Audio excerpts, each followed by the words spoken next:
తూర్పు గోదావరి జిల్లా తుని నియోజకవర్గం దొండవాక పంచాయతీ అగ్రహారంలో 2 ఏళ్ల చిన్నారి జ్ఞానేశ్వరి అదృశ్యమైన విషయం తెలిసిందే. అయితే ఆమె ఆచూకీ ఇంకా అంతు చిక్కకుంది. ఇప్పటి వరకు తమ కూతురు కనిపించకపోవడంతో తల్లిదండ్రులు విలువెల్లాడిపోతున్నారు.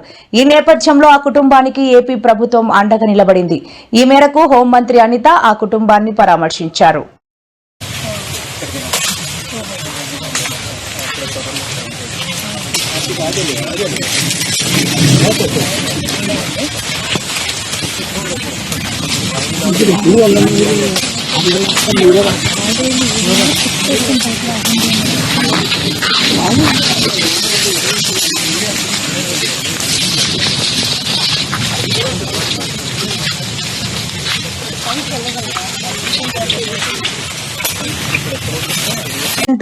యాక్చువల్గా మనకన్నా చాలా ఒక స్మార్ట్ గా ఆలోచిస్తారు. ఎందుకంటే వాళ్ళు డ్యూటీ ఇన్వెస్టిగేషన్. సో వాళ్ళు ఇంచుమించుగా 10 రోజుల ముందు నుంచి కూడా ఈ బ్యాక్ సీసీటీవీ కెమెరాస్ అన్ని కూడా వాళ్ళు చెక్ చేస్తున్నారు. చెక్ చేసినా కూడా ఎక్కడ కూడా అనుమానాస్పదంగా లేదు. ఈ అమ్మాయి చాలా ధైర్యంగా చెప్తుంది, ఎవరు రారమ్మా, రాత్రులు కూడా అతను లేకపోతే నేను పిల్లల్ని వేసుకుని ఒక్కదాన్నే పడుకుంటాను.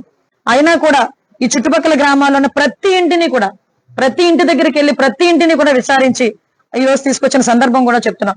అంటే ఎక్కడ కూడా ఆ అమ్మాయి విషయంలో అలసత్వం లేదు, ఆ చంటిబిడ్డ విషయంలో అలసత్వం లేదు.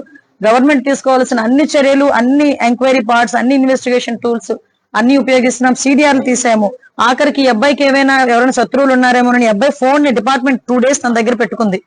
2 days తన దగ్గర పెట్టుకుని తన కాల్ లిస్ట్ అన్ని కూడా చెక్ చేసుకున్నాం.